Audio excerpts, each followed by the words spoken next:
여러분의 기업가 정신을 추구하라. 어떤 사람들은 평생 동안 몸담았던 직장에서 실직당했기 때문에 사업을 시작한 사람도 있다. 몇 번을 실직하게 되면 자영업을 하는 것이 처음에는 위험하고 어려워도 결국은 경제적으로 안정된 방법임을 알게 된다. 어떤 사람들은 단지 피곤하고 지루하다든지 아니면 단지 회사 생활이 싫어져서 직장을 그만두고 자영사업을 시작한 사람도 있다. 대학을 갓 졸업한 젊은이들도 자신의 사업을 시작하고 있다. 최근의 여론조사에서 100개 대학의 1200명 학생 중 38%가 개인 사업을 한다는 것은 성공적인 인생을 가져다주는 최고의 기회를 의미한다고 대답했다. 그들은 자유를 원하고 더 큰 만족과 독립을 원한다. 그들은 자신의 에너지를 자기가 원하는 방향으로 쏟고 싶어하며 자기들 마음대로 일하고 싶어한다. 그들은 그들이 속한 사회에서 욕구를 발견해 그것을 충족시킬 수 있는 사업을 하려고 한다. 한마디로 그들은 자유를 원하는 것이다 라고 월스트리트 저널은 쓰고 있다. 그러나 오해가 있어서는 안 된다. 모든 사람들이 전부 성공하는 것이 아니기 때문이다. 1990년에는 6만 400개의 회사가 도산을 했으며 이 숫자는 1989년보다 20% 증가한 것이다. 그러므로 사업을 시작하려는 사람들에게 다음과 같은 사항을 지키도록 충고한다. 1. 만일 직업을 가지고 있다면 자신의 사업을 시작한 후 얼마 동안은 그 직업을 그만두지 말라. 여러분은 현재의 고용주로부터 따로 시간을 얻어내지 않아도 얼마나 많은 시간과 에너지를 새로운 사업에 이용할 수 있는가 하는 사실에 놀라움을 느낄 것이다. 2. 앞으로 당분간 직장이 없이도 버틸 수 있는 충분한 돈을 확보하라. 3. 창업 자금이 가능한 적게 드는 사업을 찾거나 만들어낼 것. 일시적 기분에 의해 빚을 얻지 말라. 사업은 초기에 멋있는 사무실, 비싼 기기, 많은 종업원들이 필요하지 않다. 작고 검소하게 시작할 것. 4. 당신이 만들거나 제공하는 제품과 서비스가 최상의 질이 되도록 하라. 고객을 기만하지 말라. 이는 실패의 원인이 된다. 5. 당신이 지금 하고자 하는 일에 대해 정확히 알고 새 사업에 관한 것은 어떤 정보든 읽어두라. 은행가, 변호사 및 당신이 신뢰하는 한두 명의 친구들에게 자문을 구하라. 시행착오를 통해 많은 것을 배우게 되지만 시작하기 전에 가능한 모든 자료를 확보하라. 사업 시작을 두려워 말라. 불경기인 1990년대에도 중소기업의 수입이 6.5% 증가하였다는 것과 미국뿐 아니라 전 세계에서 새로운 기업이 우후죽순처럼 생기고 있다는 사실을 유념하라. 다음 장에서는 자신의 사업을 시작하는 데 필요한 실용적이며 단계적인 제안을 하겠다. 특히 처음에는 쉽지 않다. 앤 랜더스가 기회는 대개 힘든 일인 것처럼 가정한다. 그래서 대부분의 사람들은 기회를 깨닫지 못한다 라고 한 말은 옳은 말이다. 그러나 힘든 노력을 통하여 여러분이 꿈꿔왔던 대로 생활 수준이 높아지면 성취감과 안정감을 얻을 수 있다. 반복해서 강조하고 싶은 것은 아메이를 포함하여 어떤 직업이나 사업의 시작을 생각하기 전에 진지하게 먼저 검토해 보라는 것이다.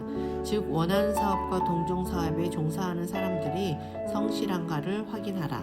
예를 들어 제리와 체리, 매도우 부부는 국제적 아메이 사업을 성공적으로 이끌고 있지만 그들은 처음에는 우리가 약속을 지킬 수 있을지에 대해 의문을 가지고 있었다.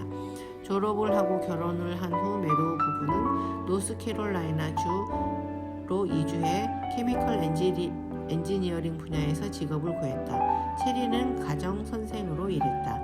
그녀는 옷 디자인과 건축에 관해 텔레비전에서 강의하는 일도 했다. 아들 그레그가 겨우 6개월 되었을 때 매도우 부부는 아메이 마케팅과 유통 플랜에 대한 설명을 듣게 되었다. 나는 그날 밤 들은 말을 이해는 했으나 믿지는 않았어요. 체리는 믿었지만 그 계획이 어떻게 실행될 것인가에 대해서는 이해하지 못했죠. 그래서 우리는 우리가 해야 할 일을 했어요. 그것은 하나하나 조사해 보는 것이었죠. 라고 제리는 회고한다. 남편은 내게 모든 사람에게 전화를 걸어 아메이에 대해 알아보라고 시켰어요. 거기에는 주 검찰총장도 포함되어 있었죠. 거기서 일하는 한 여자는 전 검찰총장이 아메이 사업을 시작했어요 라고 내게 말했어요. 우리는 그 말을 듣고 더 이상 아메이에 대한 조사를 할 필요가 없다고 결정하고 아메이와 아메이 독자적인 디스트리뷰터들의 약속을 지킬 것이라고 믿기로 했습니다. 라고 체리는 씩 웃으며 회상한다. 사내 기업가 정신. 아마도 여러분은 사업체를 소유하고 싶지는 않으나 기업가 정신이 당신의 마음속에서 꿈틀거리는 것을 느낄 때가 있을 것이다. 그것은 좋은 일이다. 너무나 많은 사람들이 자신의 사업을 소유해야만 하고 그들이 다른 사람 밑에서 일할 때면 그 기업가 정신이 사라지거나 위축된다고 생각하고 있다. 그것은 옳지 않은 생각이다.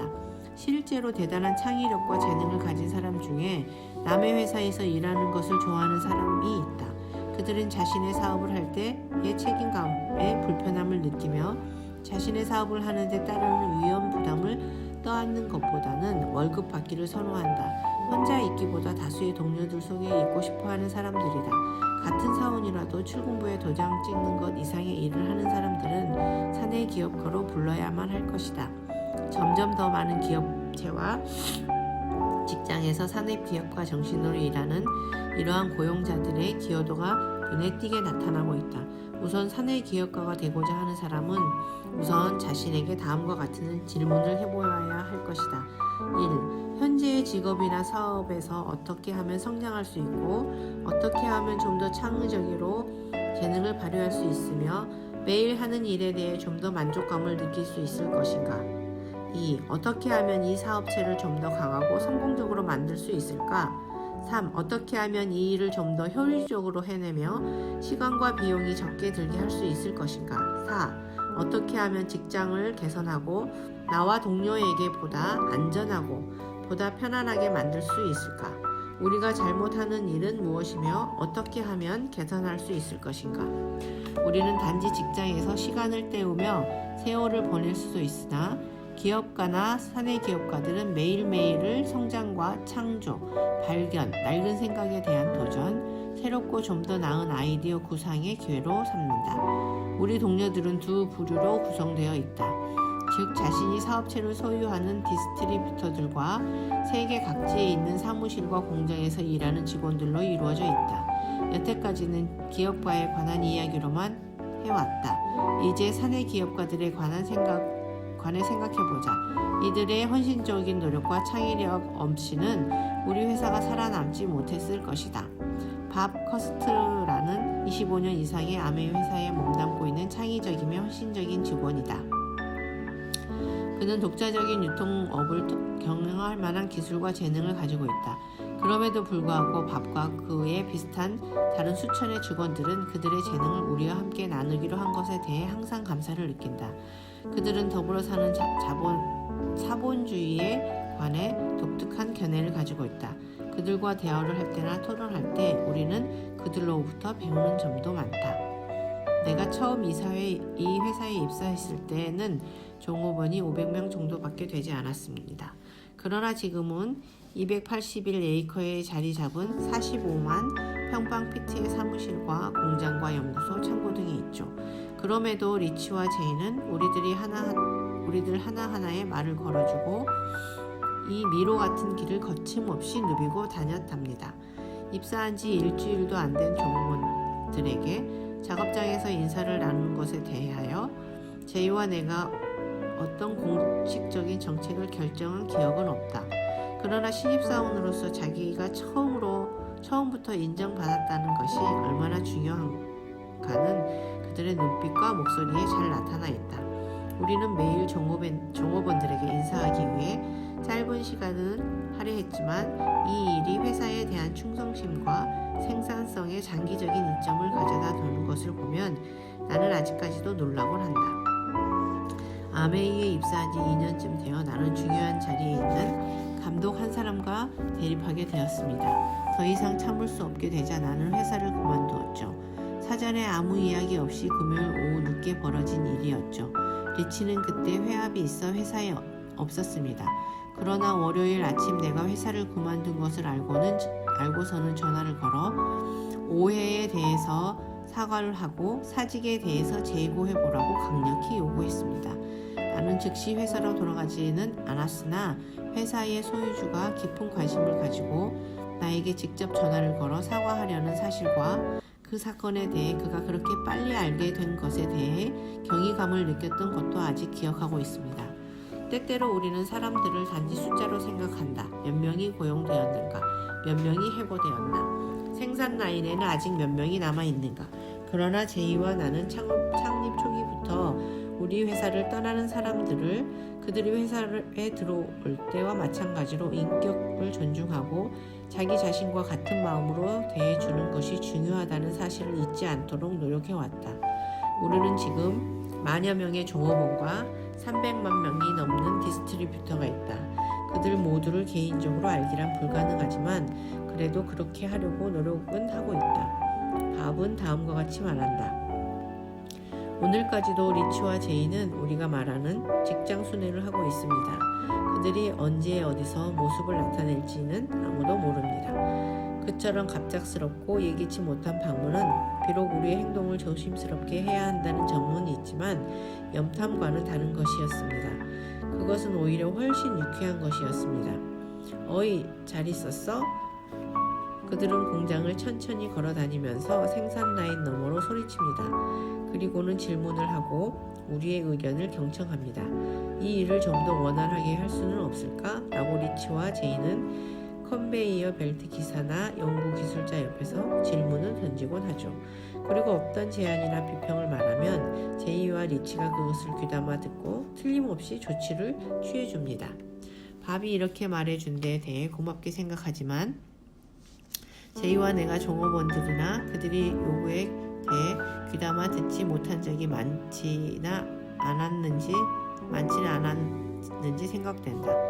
그런데도 역시 더불어 사는 자본주의를 실천하려면 이렇게 노력을 기울여야 합니다. 동정은 쌍방간에 작용하는 법이다. 우리가 우리 종업원에게 다가가면 그들도 우리에게 다가온다. 그들의 충성심이나 창조적인 아이디어, 노력 없이는 회사가 성공할 수 없다. 회사가 커지면 커질수록 점점 더 사람들을 당연시 여기게 되고 접촉하기 어렵게 된다. 예를 들어 지금은 미국과 세계 전역에 있는 생산 공장과 대리점에 들르는 것은 고사하고 미로와도 같은 우리 공장 건물 중 하나를 처음부터 끝까지 걷는 것도 불가능하다. 그러므로 우리는 더불어 사는 자본주의를 이해하는 감독을 그렇게 또 열심히 찾으려고 애쓰며 그들에게 임무를 맡기고자 하는 것이다. 밥은 계속 말했다. 회사가 커나가자 리치와 제이는 회사 각 부처의 종업원들을 불러 자기 동료들을 대표해서 무엇이나 말할 수 있는 자유토론을 시작했습니다. 아직도 회사 전체에 서로 다른 분야의 종업원들이 식당이나 강당에 모여 일주일에 한 번씩 비공식적으로 모여 서로 의견을 나눕니다. 어떠한 질문도 허용되며 모든 대답은 주의 깊게, 때로는 비판적으로 받아들여집니다. 수년간 리치나 제이 아니면 두 사람이 함께 그 자리에 있었습니다. 그런 회합되면 종업원들은 회사의 전통으로 자리 잡은 아이디어 교환 활동을 갖는다. 우리 종업원의 잡지 한때 엠밋이라고 불렀고 지금은 프렌즈라는 이름을 쓴다. 또 이런 아이디어 중 하나였다. 지금은 미국 각 기업체에서 직원용 잡지를 흔히 볼 수 있지만 처음 그 아이디어가 제안되었을 때는 생소했었다. 매달 발행되는 이 잡지는 작업 중이거나 휴식 중인 종업원들과 사진의 이야기를 싣고 있었다. 우리는 그런 잡지 기사를 통해 알게 된 개인적인 성취 또는 직업상의 성취에 대해 포스터나 사무실의 전시물을 통해 또는 연회, 위로의 자리나 행사를 빌어 감사를 표하게 되었다. 최상의 아이디어는 가끔 종업원들끼리 우정 어린 대립을 보일 때 나온다. 에이다에 있는 우리 종업원들은 제이와 나에게 우리가 지배인들이 제 시간에 출근해서 하루 종일 일할 거라고 신뢰하는 만큼 종업원들도 마찬가지로 신뢰를 받아야 한다고 제의했다. 그래서 우리가 출근 기록기를 다 지워버린 후에도 작업 수행이나 출근 시간은 단 하루도 늦어지지 않았다. 더불어 산다는 것은 좋은 일이다. 여러분의 자신의 사업을 가지고 있고 고용주건 다른 사람의 사업을 위해 창의력을 발휘하고 헌신적으로 일하건 여러분의 기업가 정신이 자유로이 발휘될 수 있도록 하라. 더불어 사는 삶을 길잡이로 삼으면 우리가 성취 못할 일이 없다. 50여 년 전 캐나다 엘버타주 스리힐즈의 큰 길을 6살 된 한 어린이가 내려오고 있었다. 그 어린아이는 사탕 가게의 무거운 유리문을 밀고 들어가 싸게 파는 과자가 들어있는 통으로 재빨리 갔다. 통에는 조브레이커 사탕 25개 25센트라고 쓰여져 있었다. 그 소녀는 호주머니에 손을 넣어 25센트짜리 캐나다 주화를 꺼내 그 사탕을 샀다. 그리고 마을 중심에 있는 어린이 공원이자 운동장으로 곧장 달려갔다. 그 아이는 많은 어린이들이 자기 부모와 함께 새 그네와 미끄럼틀 주위에 있는 것을 보고 거기로 달려가서는 사탕 봉지를 소리나게 열어 그중 가장 커다란 사탕 껍질을 천천히 벗기기 시작했다. 사탕 소리를 내며 먹는 소리에 아이들이 하나씩 초록색 사탕 봉지 주위에 모여들었다. 하나 먹고 싶니? 하고 그 아이는 물었다. 그러자 아이들은 그 아이 앞으로 작은 손들을 흔들어댔다. 한 개에 2센트 밖에 안 해 하며 봉지에서 한 움큼의 빨강, 초록, 노랑, 까망의 사탕을 꺼냈다. 눈 깜짝할 사이에 아이들이 자기 호주머니에 있는 동전을 꺼내거나 아니면 부모에게 달려가 동전을 달라고 했다. 몇 분 만에 남아있던 사탕 24개가 모두 팔렸으며 그 아이는 얼굴에 미소를 머금고 집으로 터벅터벅 걸어갔다. 그의 청바지에는 그날 번 48센트가 들어있었다. 세월이 흐른 후 그 어린아이 짐 젠즈는 그의 부인 샤론과 함께 캐나다와 미국에서 성공적으로 사업을 하고 있다. 일생 동안 기업가 정신을 성공적으로 추구한 후 지금 그는 어린 시절의 추억을 유쾌하게 이야기한다. 사탕을 손에 쥐고 그날 공원에 서 있던 짐 젠즈는 자본주의자였으며 그때는 그런 사실조차 몰랐다. 만일 어떤 어른이 그 작은 어린아이 속에 있던 기업가 정신을 짓밟아 버렸다면 어떻게 되었을까? 당시의 어른들은 나의 자유분방한 기질을 희생시키려고 했죠. 라고 50여 년이 지난 지금 짐은 회상한다. 나도 역시 내 생애를 통하여 자본주의란 단어를 경멸하는 소리를 많이 들어왔다. 내가 자유기업이라는 말을 사용하는 것은 이 위대한 경제 시스템에 대한 보다 저항감을 적게 가지게 하기 때문이다. 여러분이 이 세상의 어린이들 속에 있는 기업가의 싹을 무엇이라고 부르든 간에 그들이 지닌 그 불꽃을 계속 태우게 하는데 전력을 쏟아야 할 것이다. 그 어린 소년이 사탕 하나를 1센트에 사서 거리에서 이익을 남기고 팔았을 때 그는 칭찬받았어야 했으며 그의 창의력과 노력은 격려를 받았어야 한다. 짐과 샤론은 그들의 소명에 진실했다. 그들은 그들의 기업가 정신을 따랐으며 그 결과 자본가로 성공했다. 그들은 수천 명에게 성공할 기회를 주었으며 그들의 부를 이용하여 자선을 베풀어 세상으로 하여금 위대하고 영원히 지속되는 선을 행하도록 영향을 주었다. 빨간 사탕물이 얼굴로 흘러내렸던 그 아이는 나중에 트리니티 대학교 재단 이사장과 캐나다 국제성경재단 이사장, 로버트 슐러 선교회 이사장이 되었다. 그는 다른 사람들이 그에게 바라는 꿈을 따르지 않고 신이 그의 가슴속에 심어준 꿈을 따랐다. 그 결과 자신의 꿈과 다른 사람이 그에게 가졌던 꿈을 동시에 실현시켰다. 더글라스 메가더 장군은 삶에 있어서 안정은 없다. 단지 기회가 있을 뿐이다. 라고 말했다. 당신은 여생 동안 무엇을 하고 싶은가? 지금 당장 하라. 오늘 첫걸음을 내디디면 다른 모든 것은 따라올 것이다. 여러분의 마음속에 그 자유기업의 정신을 다시 한번 느껴보기 바란다. 시도하는 것을 두려워 말라. 앞으로 나아가라. 여행은 바로 첫 번째 발걸음으로부터 시작된다. 여러분의 꿈이 실현될 수 있도록 도와줄 수 있는 친구를 찾으라. 더불어 사는 자본주의의 참된 기쁨은 여러분 자신의 개인적 성취와 재정적 안정뿐만이 아니라 참된 기쁨은 다른 사람을 도와 그들이 개인적인 성취와 경제적 안정을 찾을 수 있도록 도와주는 것이다.